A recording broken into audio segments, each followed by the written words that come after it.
오늘은 자꾸 표현해야 살아난다. 자꾸 표현해야 살아난다 라는 제목으로 하나님 말씀 증거하도록 하겠습니다. 우리는 예수님을 믿습니다. 뭘 믿죠? 예수님이 온 인류를 구원하신 메시아라는 것을 믿는 것이고, 또 예수님의 십자가의 피가 우리의 죄를 깨끗이 씻고 우리를 건져주신다, 이런 걸 믿습니다. 근데 이렇게 믿는 대상이 존재하기 위해서는 증인이 필요하고, 또 증인이 하는 말, 증언이 필요합니다. 예를 들어 이런 거죠. 오늘 스승의 날입니다. 그러면 어떤 훌륭한 스승이라는 것이 이렇게 세워지기 위해서는 반드시 제자들의 증언이 필요합니다. 그러니까 제자들이 그래야 될 거 아니에요. 제자들이 먼저 훌륭해져야 될 것이고, 그 제자들이 그럴 거 아니에요. 내가 오늘날까지 이렇게 된 것이 우리 스승님의 가르침 때문이었습니다. 그분의 가르침이 오늘날 나를 만들었습니다. 그분의 말씀은 진리입니다. 그분의 말씀이 나의 길을 이끌어 주셨습니다. 이렇게 증언해야 되는 거 아니에요? 그죠? 그럴 때 스승이 세워지는 겁니다. 그러니까 제자의 사명 중에 하나는 뭐냐? 증언해야 된다는 거예요. 증언. 그래서 그러다 보니까 그런 글도 쓰고 그런 걸 하다 보니 학파가 되죠. 그죠? 예를 들어서 어떤 학파, 이렇게 학파가 이루어지는 거 아니에요. 그게 다 무엇입니까? 증인 되는 것과 증언하는 것. 그게 반드시 있어야 된다는 것입니다. 그러면서 우리는 예수님의 제자들 아닙니까? 예수님의 제자들이 해야 될 일은 뭐예요? 예수님에 대해서 증언해야죠. 그래서 우리는 증인들입니다. 누가복음 24장 48절 보니까 너희는 이 모든 일의 증인이라. 위트니스. 우린 증인입니다. 증인. 또 사도행전 1장 8절 많이 하는 말씀이잖아요. 오직 성령이 너희에게 임하시면 너희가 권능을 받고 예루살렘과 온 유대와 사마리아와 땅끝까지 이르러 내 증인이 되리라. 증인이 목적입니다. 증인. 가서 우리의 신분이 뭐예요? 위트니스. 증인이 되어야 된다는 것입니다. 사도행전 2장 32절 보니까 이 예수를 하나님이 살리신지라. 우리가 다 이 일에 스스로의 아이덴티티가 뭐예요? 증인이로다. 증인. 이 땅에서 증인으로 살아가야 된다는 것입니다. 오늘날의 내 모든 모습들에 대해서 우리 증언해야 됩니다. 증인이기 때문에. 그래서 네가 어떻게 그 자리에 서 있냐? 왜 그거 하느냐? 그러면 증언해야 돼. 증언. 우리가 왜 베트남까지 가가지고 말씀을 증거했느냐? 이게 증언해야 된다. 이유가 뭔지를. 그게 제자들의 사명이라는 것입니다. 그런데 오늘 성경을 보니까 예수님께서 메시아이심을 증거하는 증인은 두 가지가 있다는 거예요. 두 가지. 첫 번째는 성령님이 증언하시고, 또 하나는 제자들 또는 우리 제자들이 증언한다는 것입니다. 오늘 26절, 27절을 보십시오. 요한복음 15장 26절, 27절.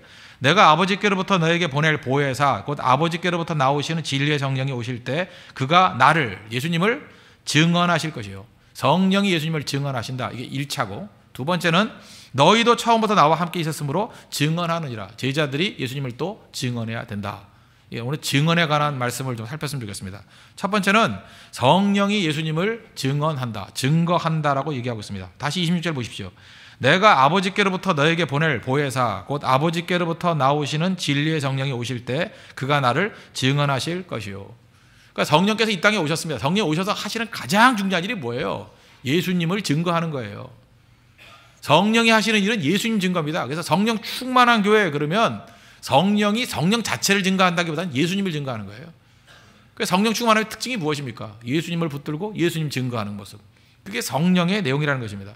이걸 좀 자세히 설명하면 오늘 26절 자세히 설명하면 네 가지로 설명하고 있죠. 첫째, 예수님이 성령님을 보내셨다라는 거죠. 예수님이 성령을 보내셨다. 그죠? 예수님이 아버지께서 나오시는 성령을 보내셨다라는 거. 그래서 요한복음 16장 7절 보니까 그러나 내가 너희에게 실상을 말하노니 내가 떠나가는 것이 너희에게 유익이라. 내가 떠나가지 아니하면 보혜사가 너희에게로 오시지 아니할 것이요. 가면 내가 그를 너희에게로 보내리니. 예수님이 성령을 보내셨다는 것입니다. 왜 그렇죠? 우리 예수님의 그 주기도문을 보면은 기도에 네 가지가 나왔죠. 그죠? 나 양죄. 아버지하고 주님의 이름 부르면, 하나님 이름 부르면 구원이 임한다. 그게 첫 번째 기도고, 두 번째가 뭐예요? 나라가 임하오시며. 나라가 뭐라 그랬습니까? 다스림. 그럼 예수님께서 이 땅에 계실 때 다 만날 수는 없잖아요. 그래서 모든 믿는 백성들을 다스리기 위해서 죽으시고 부활하신 예수님이 보내주신 선물이 뭐예요? 성령이라고. 성령. 우리 각 사람의, 그죠? 모든 사람, 모든 사람에게 또 그래도 각자, 이치, 한 사람 한 사람에게 임한 게 뭐냐면 성령이라고. 성령. 모든, all이죠. all and each예요. 그죠? 모든 사람들에게 한 사람 한 사람에게 임했습니다. 성령이. 그래서 우리를 다스려 주신다는 거예요. 그런 분을 보내주신 분이 누구라고요? 예수님이 보내주셨다. 그 다음에 또 하나, 신학적으로 중요하기 때문에 꼭 하나 설명을 해야 되는데, 성령은 하나님께로부터 나왔다는 것입니다. 아버지께로부터 나왔다. 그래서 예수님이 보내주셨고 출처가 돼요. 아버지께로부터 나왔다. 이게 사실 뭐 4세기, 5세기 때 논쟁에서 굉장히 중요한 논쟁이에요. 아버지께부터 나왔다. 삼위일체 하나님을 설명하는 겁니다. 그리고 세 번째 성령은 누구예요? 보혜사 성령이 계신다. 보혜사라는 뜻은 그 파라클레토스, 파라클레토스. 우리 보통 영어 성경한테 번역될 땐 카운셀러로 번역이 많이 되어 있습니다. 우리를 카운셀러 해주시고 헬퍼, 도와주시는 분, 옆에서 도와주시는 분.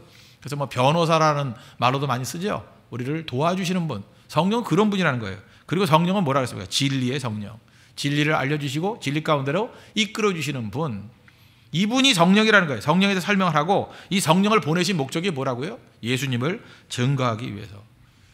그래서 우린 어떤 때 이럴 때가 있습니다. 너무 성령 그럴 때가 있잖아요. 저는 그건 뭐 틀린 것까지는 아니지만 지나치게 성령만 얘기해서 성령으로 끝나는 교회를 보면 좀 의아해요. 왜냐? 성령을 보면 성령께서는요 스스로를 증거하는 게 아니라 예수의 영이에요. 그래서 성령 충만하면 예수를 증거한다고요. 그래서 예수님의 증거가 충만한 교회에는 배후에 누가 있어요? 성령이 계시다고요. 근데 성령은 스스로를 증거하지 않는다 그랬거든요. 요한복음 16장 13절 보니까 그러나 진리의 성령이 오시면 그가 너희를 모든 진리 가운데로 인도하시리니 그가 스스로 말하지 않고 오직 들은 것을 말하며. 그러니까 성령께서는 뭐 새로운 말씀을 따로 하시는 게 아니라 그죠? 이게 들은 말씀들, 예수님의 말씀을 다시 증거하는 일, 그런 일을 집중하신다는 것입니다. 그래서 성령 충만할 때 특징이 뭐냐? 예수 증거하는 것이 있다라는 거, 그거 잊지 말아야 된다는 것입니다. 그러므로 성령께서 오셔가지고 예수님의 다스리심을 가능하도록 만드시는 일을 한다는 것입니다. 그러므로 이 땅을 살아갈 때 우리 성령 충만할 때 나타나는 일들이 뭐예요? 그 주님이 우리를 주관하셔서 그 예수님이 말씀하신 것들을 이룰 수 있는 힘을 주신다는 거예요. 그래서 에베소서 5장 18절 보니까 그 비유가 나오죠. 술 취하지 말라. 이는 방탕한 것이니 오직 성령으로 충만함을 받으라. 술을 많이 취해 보셨던 분들은 아실 겁니다. 그죠? 술이라는 거는 또 다른 힘이 있다라는 거. 술 마시면 내 힘으로 살지 않고 술의 힘이 또 있죠. 술이 이끌어가는 힘이 있어요. 술의 힘이 있다고요. 술에 의해서 뭐 나중에 그러잖아요. 아, 술김에 그랬다고. 똑같은 얘기를 하는 것입니다. 내 힘으로는 안 되는데, 제정신으로는 안 되는데 술에 취한 거가 똑같이. 그런데 술에 취한 거 어디로 가요? 방탕으로 간다고. 방탕으로. 그러나 성령 충만한 것도 그 가장 비슷한 현상이 뭐냐? 술에 취한 것 같다라는 거예요. 새술에 취했다 그런 표현을 쓰잖아요. 술에 취한 것이 성령이 취해가지고 성령이 주시는 능력으로 이제까지 하지 못했던 일을 하고 이제까지 깨닫지 못했던 일들을 깨닫게 된다는 것입니다. 그래서 굳이 얘기한다 그러면 예수 믿는 사람들은 성령에 취해 사는 사람들이에요. 성령 충만함에 살아가는 백성이란 건 뭐냐면 술 취하는 현상과 비슷한 현상이라는 거예요. 성령에 취해서 성령께 주시는 힘으로 성령의 능력으로 이 땅에 모든 난관과 어려움들을 이겨나가는 존재다. 그게 오늘 성경에서 말씀하고 있는 성령의 내용이라는 것입니다. 그래서 잘 보면요, 성령께서는 우리에게 주신 선물이기 때문에, 예수님이 보내신 선물이기 때문에 성령과 함께 동역하면 일단은 다이나믹, 생동감이 있습니다. 생동감, 액티브예요. 그리고 모든 일이 쉽습니다. 그렇게 어렵지 않아요. 그래서 성령 충만함이 필요한 것입니다. 성령과 함께 동행하면 그거 어렵지 않다니까요. 이런 거하고 똑같다고 생각합니다. 육지에 커다란 배가 하나 이렇게 걸터 있습니다. 그 밀려면 밀 수 있겠어요? 힘들죠. 꼼짝도 안 할까. 뭐 기중기가 들어가지고 이렇게 옮기지 않으면. 그런데 물이 들어옵니다. 물이 들어오면 배가 두둥실 뜨잖아요. 뜨면은 쉽게 밀 수 있죠. 그거와 똑같은 거예요. 성령을 보통 은혜의 강수 뭐 이렇게 표현하는데, 은혜의 강물이 밀어 닥치면은 그 무겁던 것이 두둥실 떠버리고요. 사람 손으로도 밀 수 있을 만큼 쉬워진다니까요. 그래서 교회도 마찬가지입니다. 성령의 기름 부음이 있는 교회는요, 쉽게 이루어져요. 뭐 이렇게 쉽게 하나? 근데 성령의 은혜가 사라지면요, 가장 간단한 일도 못해요. 사람 뭐 며칠에 모이십시오. 이것도 안 돼요. 그것도 힘든 거예요. 뭐 전화 열심히 해야 되고, 전화하지면 안 되고, 그냥 뭐 이렇게 관리해야 되고, 힘들어지는 거예요. 성령이 떠난 그 모임의 특징이라는 것입니다.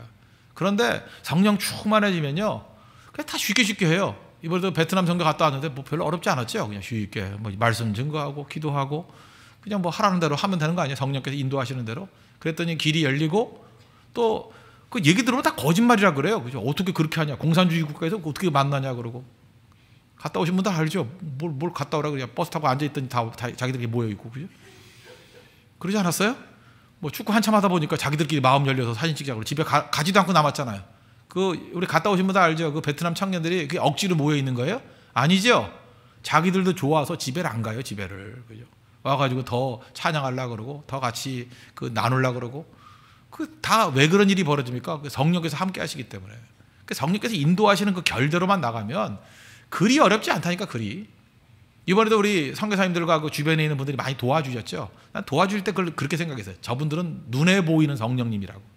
성령이 파라클레토스 그랬잖아요. 옆에서 도와주시는 분. 기린도 해주잖아요. 성령께서 인도해 주시고 그분들이 기린도 해주잖아요. 또 그분들도 놀랐을 거예요. 그죠? 자기들도 생각지 않았던 사람이 또 오기도 하고 만나기도 하고 연결되기도 하고 거기서 파생돼서 또 새로운 일들이 벌어지기도 하고 성령과 함께 동행하면 그런 일이 벌어지게 된다는 것입니다. 그럼 무엇보다 더 좋은 게 뭐냐 하면 성령께서 나의 감정에 기쁨을 줘요. 감동을 준다니까요. 세상에서 제일 쉬운 일이 감동받을 때 하는 일이죠. 그렇지 않습니까? 이번 주일 저녁에도 뭐 순간적으로 제가 했던 일이죠. 우리 선교사님 나오셔서 말씀 증거해 주셨습니다. 근데 선교사님 사역에 좀 우리가 힘을 기울이면 조금 헌금해드려도 좋잖아요. 그죠? 그런데 한번 잘 보세요. 그때 제가 우리 교인 숫자에 비해서는 굉장히 많은 헌금이 나왔어요. 그래서 이게 다 전달해 드렸거든요. 그때도 한번 생각해 보십시오. 만약에 감정에 성령께서 뜨거운 감동을 주시지 않았다 그러면 사람이 지갑에서 돈이 나온다는 게 쉬운 일이 아니에요. 그죠? 여러분 강도지도 한번 해보세요. 돈 내놔 그러면 10원에 한 대씩. 그래도 잘 안 나와요. 그죠? 그래도 잘 안 나오는데 감동 받으면요 지갑 구석구석에 있는 거 열어서 어떤 분은 빌려서 하더라고요. 나 지금 돈 안 갖고 왔는데 어떻게 하면서 빌려가지고 그러고 헌금을 하더라고요. 그건 무슨 얘기예요? 감동이 있다는 얘기 아니에요. 뜨거움이 있다는 얘기 아니에요.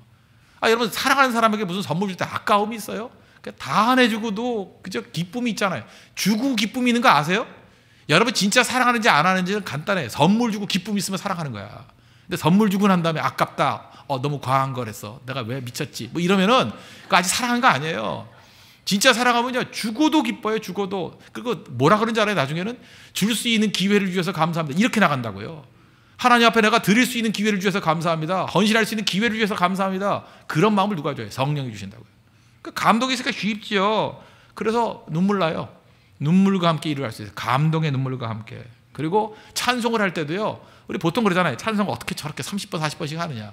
그냥 한 번, 두 번, 세 번 세면서 하라 그러면 못해요. 근데 성경에 주시는 힘이 있으면 그때 더 깊어지는 거죠. 가능하다니까요. 그 기쁨과 감격 속에 그 모든 것들을 할 수 있는 능력이 생기게 된다는 것입니다. 그래서 문제는 뭐예요? 마음에 회복이 일어나요. 가슴이 뜨거워져요. 그래서 보통 때 용서하자. 이거 슬로건으로 되는 거 아닙니다. 내 마음이 무너져 내리면서 미워했던 사람들 용서가 되는 거예요. 용서가 돼요. 내 마음에 미움의 노예가 아니라 이제는 용서할 수 있는 예수님의 마음, 아버지 하나님의 마음을 품게 된다는 것입니다. 그래서 나아가서 복음을 증거하는 일 어렵지 않아요. 증거하자가 아니에요. 성령의 은혜를 받으면 나가서 증거하지 않을 수 없다라는 것입니다. 그래서 예수님 믿고 구원받은 그 이상 성령의 기름 부음과 성령의 다스림을 체험해서 나가서 구세주임을 증거하는 그런 모습이 있다는 것입니다. 이게 바로 뭐예요? 성령께서 우리와 함께 하시는 성령이 증거하는 예수님의 내용이라는 것입니다. 그래서 성령 받아야 됩니다.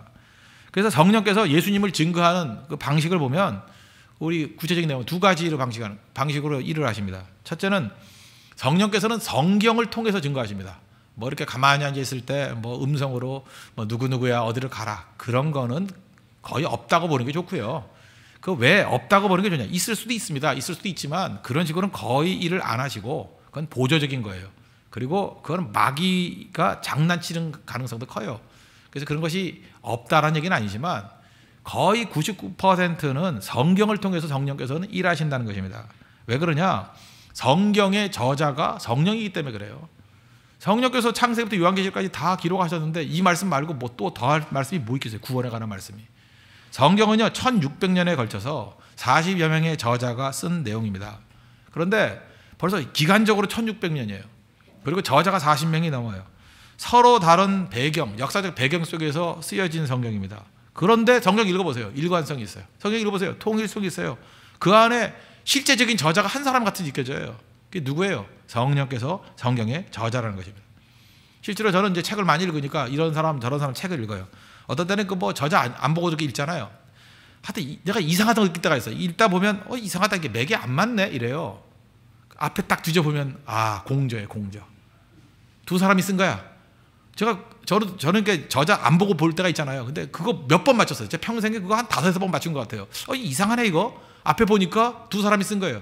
심지어 부부가 쓴 거예요. 부부가 써도 안 맞아요. 그거 아세요? 부부가 써도 안 맞아. 그 아내가 쓴 내용과 남편이 쓴 내용이 뭐 같이 밤낮 그 한솥밥 먹고 살았음에도 불구하고 안 맞아요, 안 맞아. 아, 이렇구나 하고 저자가 2명만 돼도요. 그것도 또 맞춘다고 노력해도 안 맞습니다. 근데 만나본 적도 없는 사람이 따로따로 썼는데도 불구하고 일맥상통해요. 무슨 얘기예요? 그것은 성령께서 기록하신 내용이다.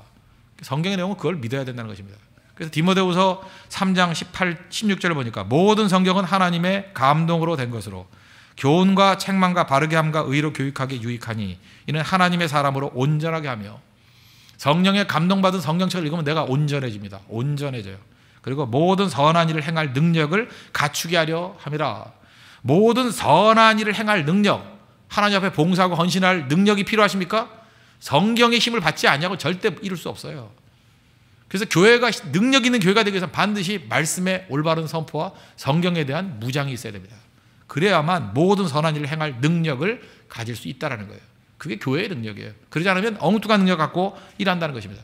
베드로후서 1장 21절을 보니까 예언은 언제든지 사람의 뜻으로 낸 것이 아니요 오직 성령의 감동하심을 받은 사람들이 하나님께 받아 말한 것이니라. 이게 성경의 영감설이죠. 오직 성령의 감동함을 받은 사람들, 성령의 감동으로 사람이 쓴 거예요. 그러나 저자는 누구예요? 성령께서 하신 거예요. 그게 성경이라는 것입니다.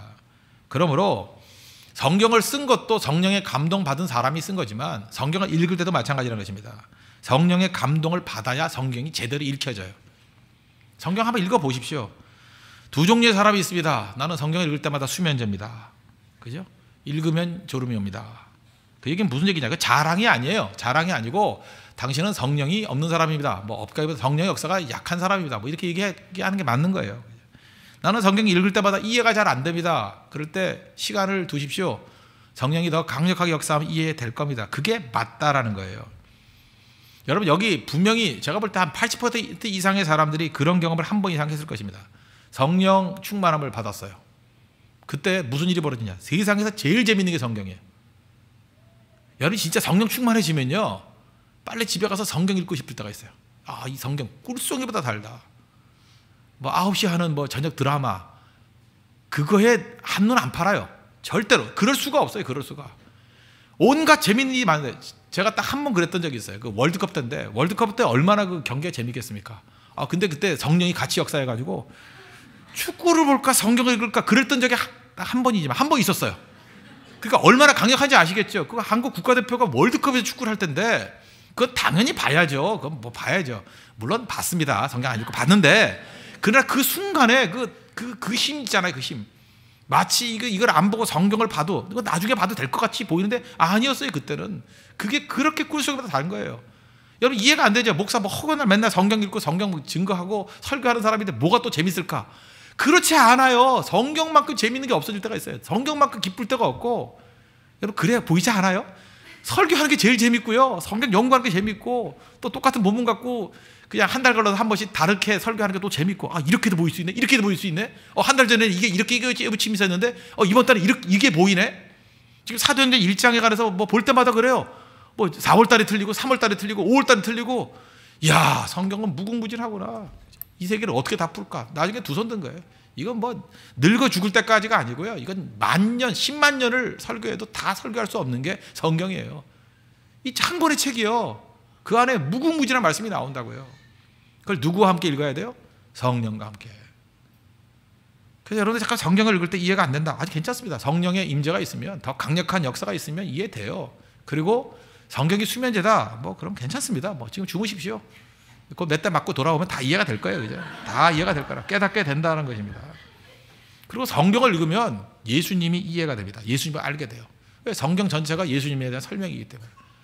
그래서 예수님 더 알고 싶습니까? 잠깐 들으려고 그러지 마세요. 성경 읽어보십시오. 성경이면 깊이 있게 깨닫게 된다는 것입니다.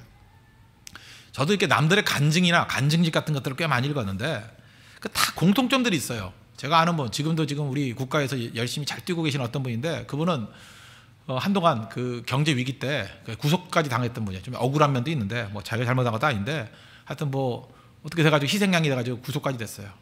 이분은 예수 잘 믿는 집안의 아들이었는데 너무 잘 나가니까 성경도 안 읽고 신앙생활을 소홀히 했는가 봐요. 감옥에 들어가서 그렇게 회개하며 성경 읽었대요. 그분 그 이후에 쓰신 글이나 행동들 보면 뭐 이름만 얘기도 아실 뿐이에요. 얼마나 깊어지고 능력이 있었는지 몰라요. 그때 억지로 하나님께서 교도소에서 감옥에서 성경 읽힌 거예요. 그러니까 성경에 대한 깊은 이해가 있고 난 다음에 능력이 있어지잖아요. 우리 한국교회에서 가장 존경받는 목사님 중에 한 분이 뭐 김진호 목사님 그런 분 아닙니까? 그분 설교 옛날에 한번 들어보세요. 그분이 이전과 이후가 완전히 바뀌었던 게 감옥 생활하면서 성경을 그렇게 깊이 읽었대잖아요. 성경을 읽고 감옥 대학이에요. 대학, 성경 대학. 성경 깊이 읽게 된 다음에 그때 변화가 되더라고요. 그러니까 여러분의 인생의 계기 가운데 한 번쯤은요, 그 성경과 함께 성경책 한 권 들고 어디가에 탁 갇혀 있는 경험이 있어야 돼요. 한 1년쯤 되면 제일 좋고, 그죠? 근데 하나님께서 특별히 크게 쓰시려고 하는 사람 아니면 1년 이상은 잘 안 두는 것 같은데 1년, 2년, 뭐 3년, 어떤 사람은 4년 그 정도 푹 있다 나오면 이전과 이거 완전히 달라져요. 한 권의 사람입니다. 한 권의 사람. 그게 정 안 된다 그러면 여러분들 어떤 계기가 됐든 간에 성경과 함께 파묻혀 살았던 한 몇 달 그런 게 있어야 된다고요. 그리고 진짜 여러분 기독교 명문 가정이라면 아이들 데리고요 성경 캠프 가야 돼. 성경 캠프가 뭡니까? 그냥 한 권 들고 가는 거예요. 그래서 그 성경에서 뿌리 뽑아버리는 거예요. 그죠? 그런 모습이 있어야 된다는 것입니다. 이해가 달라져요. 왜? 성령께서는요 성경을 통해서 예수님을 증거하기 때문에. 그래서 성령이 쓰시는 검이 뭔지 알아요? 성령의 검이 뭐예요? 하나님 말씀이라고 하잖아요. 말씀. 성령께서는 말씀이라는 검을 가지고 승리를 이끄신다는 거예요. 그래서 말씀이 없으면 무기가 없는 거예요. 성령의 무기가 말씀입니다. 그래서 말씀 안에서 여러분 인생이 녹아지는 믿음의 정되기를 바랍니다. 또 한 가지 성령이 쓰시는 방법이 뭐냐? 이건 사실 성경에서 이렇게 직접적으로 얘기하는 건 아닌데 종교개혁자들이 많이 했던 얘기들이에요. 그게 성령의 내적 증거라는 거예요. 성령의 내적 증거. 내 마음 안에서 성령께서 증거한다라는 거예요. 내면에서 말씀하신다는 거. 근데 이거는 뭐 성경의 근거도 있지만 이거 체험적으로 너무 많이 하는 거예요. 뭐 예를 들어 이런 거죠. 예를 들어서 이제 뭐 최근에도 이제 우리 교회 안에서 이건 뭐 사실입니다. 뭐 이단들에서 보내온 사람도 있고 이단인 것들이 들통이라고 그랬어요. 예, 그랬단 말이에요. 그럼 이제 와가지고 그래요. 그거 어떻게 아셨어요? 그런다고요. 그거 어떻게 아셨어요? 모르죠. 아니 그 드러내면 그게 가짜가 아니죠. 어떻게 아셨어요? 그래서 나도 모르겠어요. 그냥 대답이 그거예요. 그냥 어떻게 알았느냐 그러는데 그냥 이상한 거예요. 이상해가지고 이상해서 물어본 거예요. 그냥 이거 물어보고 저거 물어보니까 지가 알아서 이게 다 들통이 나는 거죠. 그죠? 그럴 때 그걸 굳이 얘기한다 그러면 뭐냐 하면 그게 성령의 내적 증거라고요. 그래서 성령께서 저거 이상하다 자꾸 그런 마음을 주는 거예요. 그래서 자꾸 질문하게 만들고 찾게 만들고 그랬더니 진짜 가짜잖아요. 뭐 가봤더니 뭐 진짜 그 자료들도 나오고 뭐 그런 책자들도 나오고 그러잖아요. 그죠? 이해가 되십니까? 무슨 얘기인지? 그게 성령의 내적 증거라고요. 그래서 성령 충만하게 무장된 백성들, 말씀으로 무장된 백성들은요, 뭐 굳이 그 뭐 이단에 대해서 뭐 싸울 것도 없어요. 잘 무장돼서 가보면 그냥 와가지고 그래요. 뭐가 이상해요. 그럼 답이에요. 그래서 여러분 모태신앙이 그 쓸데없는 것 같죠? 모태신앙 뭐 기도도 못해, 전도도 못해, 뭐 순종도 못해, 희생도 못해. 그게 모태신앙이라 그러는데 이렇게 비웃기도 하는데 가끔마다 이게 그룹 공동체 안에 어려서부터 말씀으로 무장된 사람이 한둘 좀 있을 필요성이 있어요. 걔네들은 잘 못해도 그 역할 하나 해요. 가면 그래요. 뭐 이상해 그런 말 해요. 그런 애들이 뭐 이상하다 그러면 이상한 거예요. 들어가서 잘 조사해 보면 진짜 잡아낸다고. 그런데 뭐 나중에 믿은 사람들 뭐 나쁜 건 아니지만 그죠? 충만하고 헌신할 수 있지만 이게 뭐가 진짜인지 가짜인지 이게 혼돈이 될 수 있잖아요. 그래서 그런 사람들이 속기 쉬운 거예요. 그래서 뭐 청소년기 이후에 믿었던 사람들 가운데는 그 잘 구분 못하는 사람도 있어요. 그 원초적인 한계야. 철저히 말씀을 무장하지 않으면 잘 모를 수 있어요. 그죠? 뭘 아는지 자기가 뭘 모르는지 모르기 때문에 그런 사람들은 내가 볼 때는 진짜 이게 한심해 보여도 그 어려서부터 모태신앙인 사람들 그 옆에 그 스텝으로 보좌관으로 좀 끌고 다닐 필요성이 있어요. 그죠? 그런 사람들이 그럴 때 잡아내는 그런 거에 힘이 있다고요. 그런 걸 굳이 말한다는 건 뭐냐면 성령의 내적 증거예요. 어떤 말씀을 들을 때 내가 믿어지는 거 어떻게 해요? 내가 믿어지는 거, 내가 느껴지는 게 어떻게 돼요? 내가 확신이 오는 거. 그걸 종교개혁자들은 성령의 내적 증거라 그랬다고요. 이거 뭐 제가 볼 때 힘 있는 내용이라고 생각합니다. 성령께서는 성경과 또 하나 종교개혁자들이 표현했던 것과 마찬가지로 이런 표현은 성경에는 없어요. 성령의 내적 증거 이런 걸 통해서 일을 하신다고요. 맞죠? 그러면 성령이 일할 때 단계들 어떤 단계로 우리를 이끌어 가시느냐? 뭐 저 세 단계로 설명할 수 있다고 생각합니다. 첫째는 우리를 하여금 회개케 만드십니다. 죄에 대해서 보여주셔요. 죄를 깨닫게 만드시고 일전에 말씀드렸죠. 누가복음 24장 47절을 보니까 또 그의 이름으로 죄 사함을 받게 하는 회개가 예루살렘에서 시작하여 모든 족속에게 전파될 것이 기록되었으되. 그러니까 성령께서 임재하시면 나타나는 현상이 뭐냐? 회개로 이끄신다는 것입니다. 근데 회개는 내가 한다라고 생각하면 약간의 오산이에요. 제가 참회와 회개 구분을 했죠. 참회는 유교적인 개념이라고 생각하는데 유교적인 회개를 참회라고 붙인 거 이름을 그냥. 참회라 그러면 참회에는 반드시 도덕적 반성이 있어야 돼요. 그래서 지금도 율법주의자들은요 전부 다 참회를 회개로 생각해요. 그래서 이 도덕적 반성이 없으면 가짜라고 막 이렇게 얘기를 해요. 근데 엄밀히 말하면 회개는요 도덕적 반성이 있어도 되고 없어도 되는 거예요. 근데 대부분은 제가 보니까 없어요. 도덕적 반성이 충분히 이루어진 게 아니에요. 도덕적 반성이 없다 할지라도 길을 돌이키는 거예요. 길을 돌이키는 거. 그 제가 얘기했잖아요. 그 뭐 골든게이트 브릿지 같은 거 이렇게 긴 다리 가다가 다리가 끊어졌어요. 5m 정도. 그래서 그걸 본 사람이 차를 돌리면서 여기 다리 끊어졌으니까 돌아가야 돼요. 돌아가야 돼요. 이렇게 얘기할 때 그 호소는 참회적 호소가 아니라 회개적 호소라고요. 다 이해된 거 아니죠? 다 본 거 아니죠? 확인된 거 아니죠? 그 얘기를 듣고 일단 돌이키는 거죠. 회개가 그런 거예요. 그러니까 일단 돌이키는 거예요. 그래서 어떤 사람 보면 저 사람이 왜 저런 행동을 하는지, 왜 저렇게 회개했는지, 왜 저렇게 열심을 가지고 전도하는지, 왜 이렇게 헌신하는지 다 설명이 안 돼. 본인도 설명이 안 돼. 내가 왜 이러는지 몰라요. 이번에도 베트남 선교 간 사람 왜 따라간지도 몰라요. 그죠? 그냥 얼떨결에 간 거예요. 그게 하나님의 성령께서 붙들고 간 거예요. 자기도 모르고 지금 갔다 와서 놀라는 거죠. 내가 지금 무슨 짓을 한 거지? 이런 사람이 있어요. 그죠?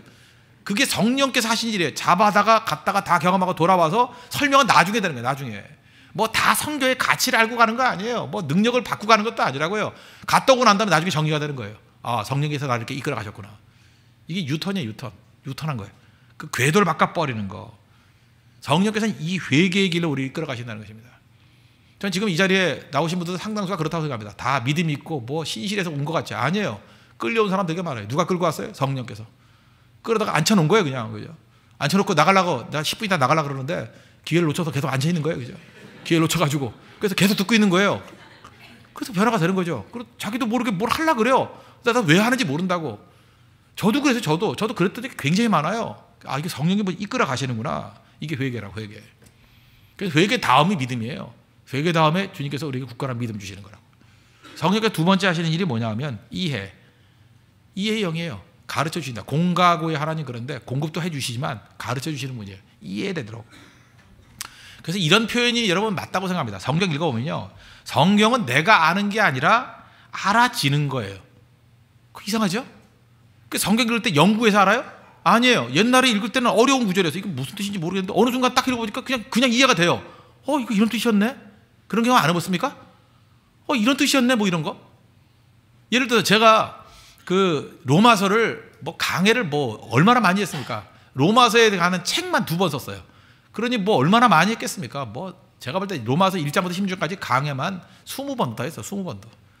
굉장히 많이 했거든요. 한 번은 뭐 중국 가가지고 3박 4일 동안 그냥 그 3박 4일 동안 로마서만 다 했던 적도 있고 그렇게 많이 했는데 갑자기 로마서에 있는 단어가 그렇게 이해가 되는 거예요. 예를 들어 환난은 인내를, 인내는 연단을, 연단은 소망을. 근데 이제까지 한 번도 그렇게 생각 안 했는데 기도하는 가운데 성경에서 이렇게 쭉 보여주더라고요. 야, 인내가 뭔지 아냐? 야, 환난 당할 때 인내가 뭐냐? 인내가 뭐냐? 뭐 잘 참는 건지 아냐? 아니야. 구체적인 상황에서는 기도해도 응답이 없는 거야. 갑자기 그 생각이 들더라고요. 그때부터 그냥 안 보이던 세계가 확 보이는 거예요. 아, 인내가 응답 없음이구나. 응답이 없는 것 같이 보임에도 불구하고 흔들리지 않는 거. 그러니까 아브라함이 딱 떠오르더라고요. 하나님 약속 주셨는데 당장 응답이 없어 보이잖아요. 100세가 되더라 아들 못 낳고. 그게 인내야. 그러면서 찾아보니까 아브라함의 인내 뭐 이렇게 쭉 나오더라고요. 아, 이게 깨닫게 되는 거예요. 그걸 언제 깨달은 거예요? 성령께서 어느 순간이니까 이렇게 이해를 하도록 만들어 주신 거예요. 제 예를 지금 든 건데 여러분도 마찬가지예요. 성경 읽다가 어떤 거 어려운 것이 그렇게 해석이 되는 거예요. 연단이 뭐냐? 연단도 맨날 단어 갖고만 생각하잖아요. 뭐 용광로에 들어가서 불순물 제거되고 뭐 강해지고 이런 거라고 생각하는데 갑자기 어느 순간인가 보니까 연단은 훌륭해지는 거예요. 훌륭해지는 게 뭐냐? 이해. 하나님을 이해하고 사람을 이해하는 거. 그죠? 연단 받은 백성들의 공통점이 다 이해하는 거라고요. 이해. 연단 받아서 사랑하게 되는 거예요. 사랑이 뭐예요? 부분을 아는 게 아니라 전체를 다 보는 거. 이해력이죠. 그러니까 하나님의 합력하에 선을 이룬다. 전체를 보는 거 아니에요? 이해력. 사람도 그 부분이 아니라 그 사람이 왜 그런지 전체를 바라보는 거 아니에요? 이해력. 연단이라 연단. 그러니까 소망을 갖죠. 깨우침을 주는 겁니다. 이거 연구해서 한 게 아니에요. 성령께서 보여주시는 거예요. 어느 순간에 보여주시는 거라고요. 성도들도 마찬가지라는 것입니다. 항상 그 순간순간 하나님의 성령께서 이렇게 가르쳐 주시고 깨우쳐 주시는 내용들이 분명히 있다는 것입니다. 그래서 요한복음 16장 13절 보니까 진리의 성령이 오시면 그가 너희를 모든 진리 가운데로 인도하시리니 그랬잖아요. 진리 가운데로 인도하시리니 이게 성령이 하시는 일이라는 거예요. 그래서 이해할 수 없더라도 어느 순간 성령이 이해를 주고 능력을 준다는 거예요. 실제적인 예를 하나 들어본다 그러면 이런 거죠. 1932년 되니까 그 미국에서도 굉장히 그 공황 일어나기 직전, 공황기, 공황 그 이후 뭐 그때입니다. 참 살기 힘들 때였어요. 술집에서 시카고 술집에서 재즈 연주하던 사람이었습니다. 시카고 재즈 피아니스트예요. 근데 이 사람이 예수님을 믿고 이제 회심했습니다. 그리고 헌신하고 시카고에 있는 필그림 바프티스트 처치라는 필그림 침례교회 거기서 이렇게 찬양으로 봉사했어요. 우리 동모형제 하는 식으로 이렇게 찬양으로 봉사하고 그랬습니다. 이 사람 이름이 그 토마스 돌시라는 사람이에요. 돌싱이 아니고 토마스 돌시. 그 미국 사람들이 약어로 부르는 거 알죠? 그 아시죠? 그러니까 토마스를 약어로 불러요. 타미 힐피거 할 때 타미가 토마스예요. 그죠? 그래서 보통 미국 사람들은 타미 돌시라고 얘기하는데 이 사람이 이제 흑인 복음 성가의 아버지쯤 됩니다. 그래서 타미 돌시 또는 토마스 돌시 한번 연구해 보세요. 굉장히 영감 있는 찬양을 많이 했어요. 이 사람이 이제 회심했단 말이에요. 원래 그래서 이 복음 성가의 뿌리는 재즈에 있어요. 그래서 재즈를 잘 알면은요, 이 재즈 영성이 뭐예요? 흑인들 아니에요. 흑인들의 그 고통과 아픔들. 그래서 이 복음 성가, 이 가스펠송 안에는요, 이 아픔이 녹아져 있어요.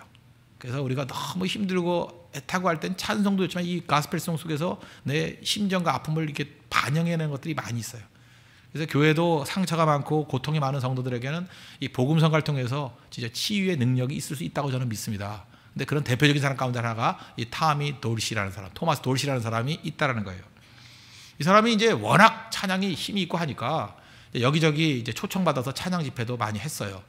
근데 이제 아내가 임신 9개월이었어요. 그런데 세인트루이스 쪽에 시카고에서 멀지 않잖아요. 이제 남쪽으로 좀 내려 한 4시간쯤. 지금 차로 4시간이니까 뭐 옛날엔 좀 더 걸렸겠죠. 하루 정도 걸렸겠죠. 거기 가서 이제 집회를 하는데 이제 전보가 왔습니다. 탈락을 하면 안 돼. 그 내용이 뭐냐면 아내가 위독하다. 돌아오니까 며칠 걸렸을 거 아니에요. 1932년 되니까. 아내도 죽고 아이도 죽었어요. 충격 아닙니까? 이 사람 예수 믿은 지 오래된 사람은 아니에요. 음악하는 사람인데.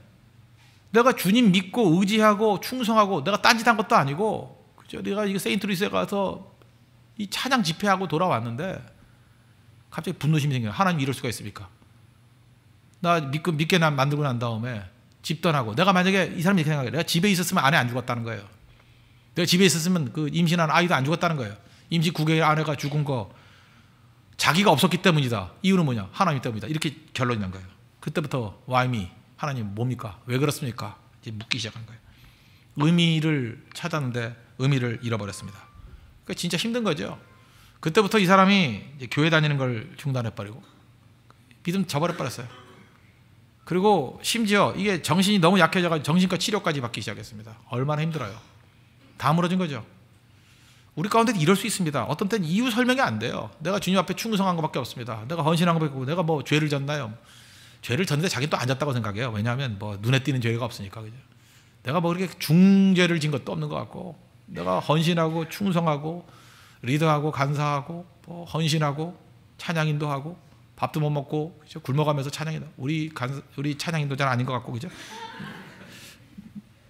그런 얘기들을 쭉 하잖아요. 그죠? 되게 건강해 보이니까.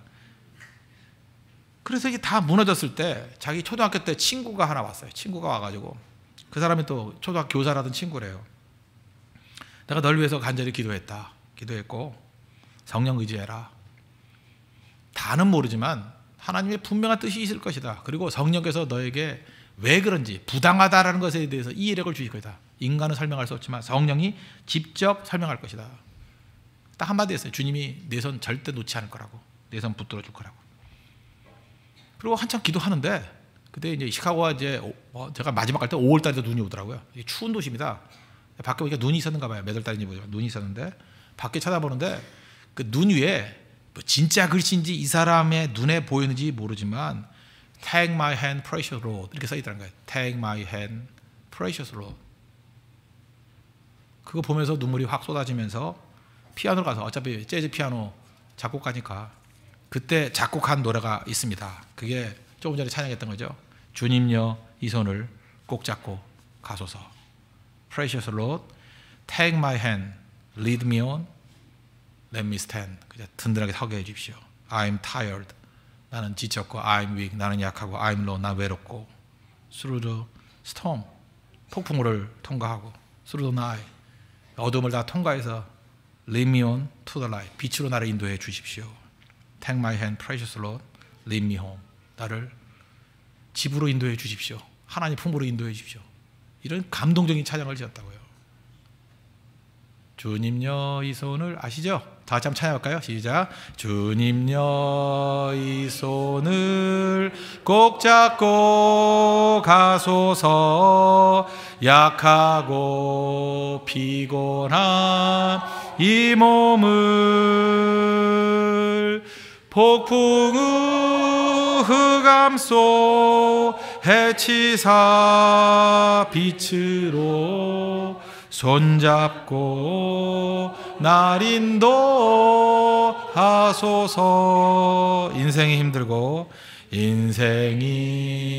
힘들고 고난이 겹칠 때 주님여 날 도와 주소서.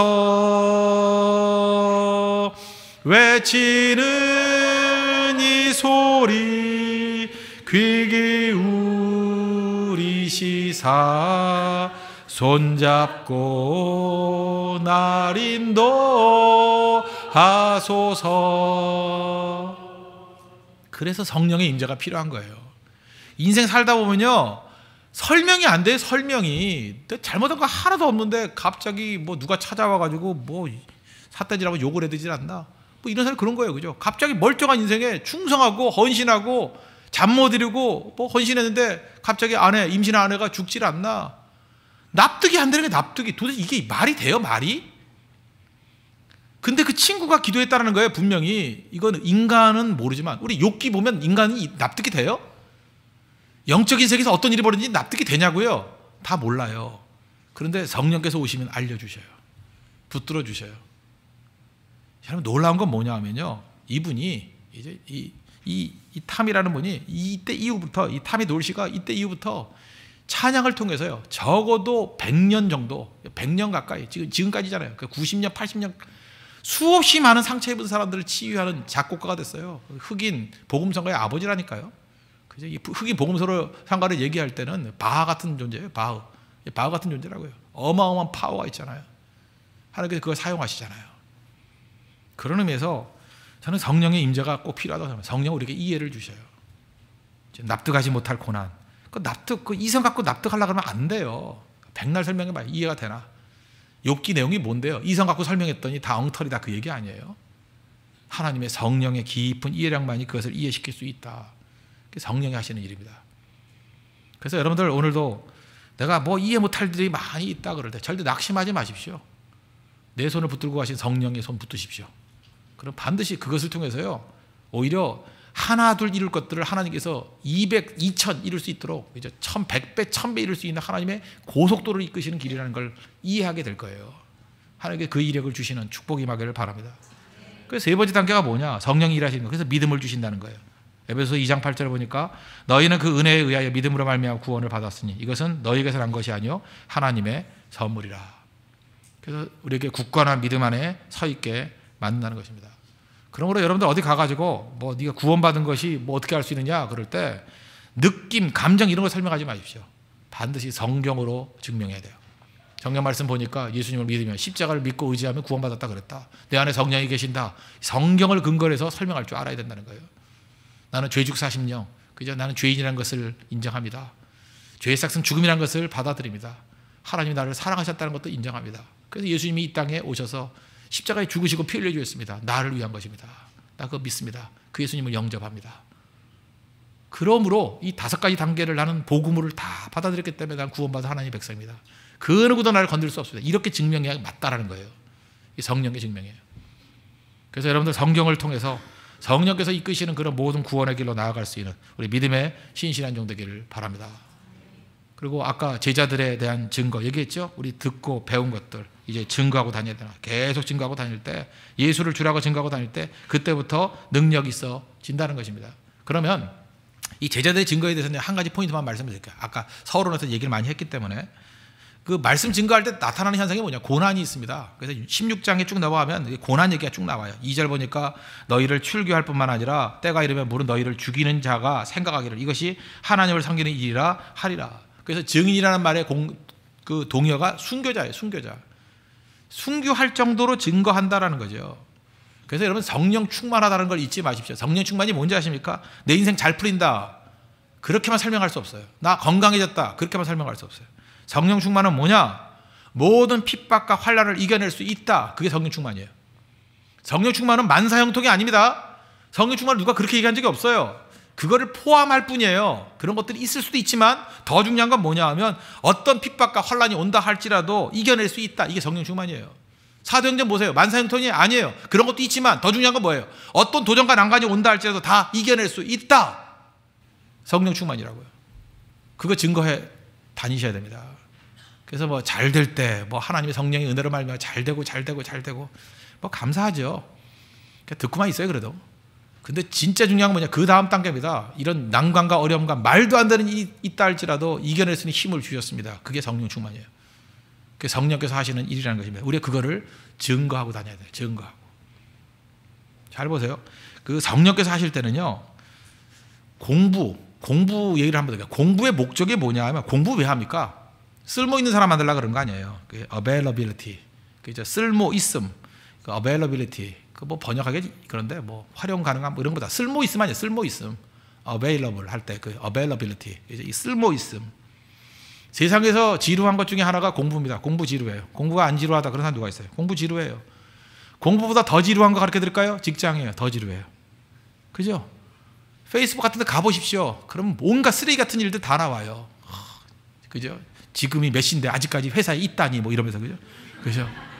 뭐 지금은 12시 5분인데 아직도 회사에 있다니, 뭐 1박 2일 회사에 있다니, 이럴 수가, 뭐 그죠? 이 병장이 내가 말렸네, 뭐 내가 뭐 이러면서 계속해서 그런 얘기 나와요. 그죠? 그 보면서 내가 느끼는 게 뭐냐, 야 정말 직장이 지루하구나, 그런 걸 많이 느낍니다.